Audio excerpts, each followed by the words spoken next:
ನಮಸ್ಕಾರ ಕರ್ನಾಟಕದ ಜನತೆ and welcome back to our YouTube channel Mahiti Dhwani. So ಇವತ್ತಿನ ಅಪ್ಡೇಟ್ನ ತಿಳಿಸೋಕ್ಕಿಂತ ಮುಂಚೆ ನಿಮ್ಮಲ್ಲಿ ಏನು ಕೋರಿಕೆ ಅಂದರೆ ದಯವಿಟ್ಟು ನಮ್ಮ ಚಾನಲ್ಗೆ ಸಬ್ಸ್ಕ್ರೈಬ್ನ ಮಾಡ್ಕೊಳ್ಳಿ.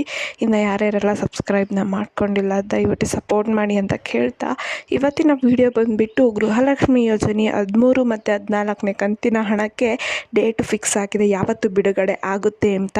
ಸೊ ಇದ್ರ ಬಗ್ಗೆನೇ ಈ ವಿಡಿಯೋದಲ್ಲಿ ಡೀಟೇಲ್ ಆಗಿ ತಿಳಿಸ್ಕೊಡ್ತೀನಿ. ಮತ್ತು ತುಂಬ ಜನಕ್ಕೆ ಏನಕ್ಕೆ 12 ಮತ್ತು 13ನೇ ಕಂತಿನ ಹಣ ಬಿಡುಗಡೆ ಆಗ್ತಾ ಇಲ್ಲ ಅಂದ್ಬಿಟ್ಟು, ಸೊ ಇದ್ರ ಬಗ್ಗೆನೂ ಡೀಟೇಲ್ ಆಗಿ ಈ ವಿಡಿಯೋದಲ್ಲಿ ತಿಳಿಸ್ಕೊಳ್ಳೋಣ. ಸೊ ಏನು ಜುಲೈ ಮತ್ತು ಆಗಸ್ಟಲ್ಲಿ ರಿಲೀಸ್ ಇದೆ ಹಣ, ಇನ್ನು ಸೆಪ್ಟೆಂಬರ್ 2ನೇ ವಾರ ಬಂದರೂ ರಿಲೀಸ್ ಆಗಿಲ್ಲ. ಸೊ ಮಹಿಳೆಯರೆಲ್ಲ ಗಾಬರಿ ಆಗಿದ್ದಾರೆ ಮತ್ತು ಚಿಂತೆನೂ ಮಾಡ್ತಿದ್ದಾರೆ, ಯಾವಾಗ ನಮಗೆ ನಮ್ಮ ಹಣ ಬಂದು ತಲುಪುತ್ತೆ ಅಂತ. ಸೊ ಅದಕ್ಕೆ ಈ ವಿಡಿಯೋದಲ್ಲಿ ಡೀಟೇಲಾಗಿ ಅದ್ರ ಬಗ್ಗೆ ಡೀಟೇಲಾಗಿ ತಿಳಿಸ್ಕೊಡ್ತೀನಿ, ಹಣ ರಿಲೀಸ್ ಆಗುತ್ತೋ ಇಲ್ವೋ ಅಂತ.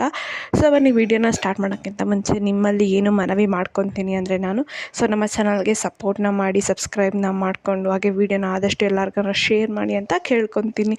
ಸೊ ಬನ್ನಿ ವಿಡಿಯೋನ ಸ್ಟಾರ್ಟ್ ಮಾಡೋಣ. ಸೊ ಹೌದು, ಏನಪ್ಪ ಅಂದರೆ 11ನೇ ಕಂತಿನ ಹಣನ ಬಿಡುಗಡೆ ಮಾಡಿದ್ದಾರೆ. ಬರೀ 80% ಆಫ್ ಮಹಿಳೆಯರು ಹಣನ ರಿಸೀವ್ ಮಾಡ್ಕೊಂಡಿದ್ದಾರೆ 11ನೇ ಕಂತಿಂದು.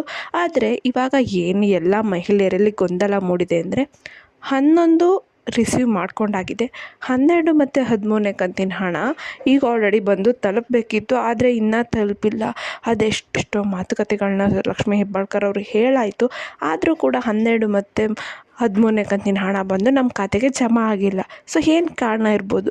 ಸೊ ಇದೇನ ಇವತ್ತು ವಿಡಿಯೋದಲ್ಲಿ ನಾನು ಹೇಳ್ತೀನಿ. ಏನು ಚುನಾವಣೆ ಟೈಮಲ್ಲಿ ನೆಕ್ಸ್ಟ್ ತಿಂಗಳದನ್ನು ಕೂಡ ಹಿಂದಿನ ತಿಂಗಳನ್ನೇ ಹಾಕಿಬಿಟ್ರು, ಆದರೆ ಚುನಾವಣೆ ಆದಮೇಲೆ ಅದರ ನಂತರದ ಕಂತುಗಳನ್ನ ತುಂಬ ವಿಳಂಬ ಮಾಡ್ತಾ ಇದ್ದಾರೆ ಸರ್ಕಾರದವರು, ಹಾಕಿಲ್ಲ ಇನ್ನು ಹಣನ. ಏನು ಜೂನ್ ತಿಂಗಳ 11ನೇ ಕಂತಿನ ಹಣನ ಆಗಸ್ಟ್ 24ರಲ್ಲಿ ರಿಲೀಸ್ ಮಾಡಿದ್ರು, ಜುಲೈ ಮತ್ತು ಆಗಸ್ಟ್ ತಿಂಗಳ ಹಣ ಇನ್ನೂ ರಿಲೀಸೇ ಆಗಿಲ್ಲ, ತುಂಬ ವಿಳಂಬನೆ ಮಾಡಿಬಿಟ್ಟಿದ್ದಾರೆ. ಸೊ ಹಾಗಾದರೆ ಯಾವಾಗ ಜಮಾ ಆಗುತ್ತೆ ಅಂದ್ಬಿಟ್ಟು ಅನೇಕ ಮಹಿಳಾ ಫಲಾನುಭವಿಗಳು ಕಾಯ್ತಾ ಇದ್ದಾರೆ. ಆದರೆ ಒಂದು ಭರವಸೆ ಏನು ಕೊಟ್ಟಿದ್ದಾರೆ ಅಂದರೆ ಲಕ್ಷ್ಮೀ ಹೆಬ್ಬಾಳ್ಕರ್ ಅವರು, ನಾವು ಯಾವುದೇ ಕಾರಣಕ್ಕೂ ಕೂಡ ಹಣ ಗೃಹಲಕ್ಷ್ಮಿ ಯೋಜನೆಯನ್ನು ನಿಲ್ಲಿಸಲ್ಲ, ಬರುತ್ತೆ ನಿಮಗೆ ಒಂದೇ ತಿಂಗಳು 4,000 ರೂಪಾಯಿ ಸೆಪ್ಟೆಂಬರಲ್ಲಿ ನಿಮಗೆ ಹಣ ಹಾಕ್ತೀವಿ ಅಂತ ಹೇಳಿದರು ಒಂದು ಸುದ್ದಿಗಾರರ ಜೊತೆ. ಆದರೆ 12 ಮತ್ತು 13ನೇ ಕಂತಿನ ಹಣ ಯಾವಾಗ ರಿಲೀಸ್ ಆಗ್ತಿದೆ ಸೆಪ್ಟೆಂಬರಲ್ಲಿ. ಸೊ ಆ ಡೇಟ್ ನಿಮಗೆ ತಿಳ್ಕೊಬೇಕಂತ ಆಸೆ ಇದ್ದರೆ ದಯವಿಟ್ಟು ಈ ವಿಡಿಯೋನ ಕಂಪ್ಲೀಟಾಗಿ ನೋಡಿ. ಏನಕ್ಕೆ ವಿಳಂಬ ಆಗ್ತಾ ಇದೆ 12 ಮತ್ತು 13ನೇ ಕಂತಿನ ಹಣ ಬಿಡುಗಡೆ ಮಾಡೋದರಲ್ಲಿ? ಸೊ ನಾನು ಲಾಸ್ಟ್ ವಿಡಿಯೋದಲ್ಲಿ ತಿಳಿಸಿದ್ದೆ, ಏನಕ್ಕಪ್ಪ ಅಂದರೆ ಇವಾಗ ಮತ್ತೆ ಅರ್ಜಿಗಳನ್ನ ಮರುಪರಿಶೀಲನೆ ಮಾಡ್ತಾ ಇದ್ದಾರೆ. ಸೊ ಇದರಲ್ಲಿ ಬರೋಬ್ಬರಿ 2 ಲಕ್ಷ ಮಹಿಳೆಯರದ್ದು ಗೃಹಲಕ್ಷ್ಮಿ ಯೋಜನೆಯನ್ನು ಸ್ಥಗಿತಗೊಳಿಸಿದ್ದಾರೆ, ಅಂದರೆ ಇನ್ಆ್ಯಕ್ಟಿವ್ ಮಾಡಿದ್ದಾರೆ. ಅವ್ರಿಗೆ ನೆಕ್ಸ್ಟ್ ಕಂತಿನಿಂದ ಹಣ ಬರಲ್ಲ. ಕಾರಣ ಏನಂದರೆ ಅವರು ಇನ್ಕಮ್ ಟ್ಯಾಕ್ಸ್ ಅಥವಾ GST ಪೇ ಮಾಡ್ತಾ ಇರೋರು. ಸೊ ಅಂಥವ್ರಿಗೆಲ್ಲ ಈ ಯೋಜನೆ. ಸೊ ಹಾಗಿದ್ರೆ ಗೃಹಲಕ್ಷ್ಮಿ ಯೋಜನೆ 12 ಮತ್ತು 13ನೇ ಕಂತಿನ ಹಣ ನಿರೀಕ್ಷಿತ ಬಿಡುಗಡೆ ಯಾವಾಗ ಬಿಡುಗಡೆ ಮಾಡ್ತಾರೆ? ಸೊ ವಿಳಂಬದ ಹೊರತಾಗಿಯೂ ಕೂಡ ಗೃಹಲಕ್ಷ್ಮಿ ಯೋಜನೆ 12 ಮತ್ತು 13ನೇ ಕಂತಿನ ಹಣಗಳನ್ನು ಸೆಪ್ಟೆಂಬರ್ 26, 2024 ಒಳಗೆ ಬಿಡುಗಡೆ ಮಾಡುವ ಸಾಧ್ಯತೆ ಎಂದು ಸರ್ಕಾರ ಸುಳಿವು ನೀಡಿದೆ. ಸೊ ಪರಿಶೀಲನೆ ಪ್ರಕ್ರಿಯೆ ಎಲಿಜಿಬಲ್ ಇಲ್ಲ ಗೃಹಲಕ್ಷ್ಮಿ ಯೋಜನೆಗೆ, ಸೊ ಅಂಥವ್ರನ್ನ ತಿರಸ್ಕಾರಗೊಂಡು ಅಂಥವ್ರದ್ದೊಂದು ಸಪ್ರೇಟ್ ಲಿಸ್ಟ್ ಮಾಡಿ ಆಗಿದೆ.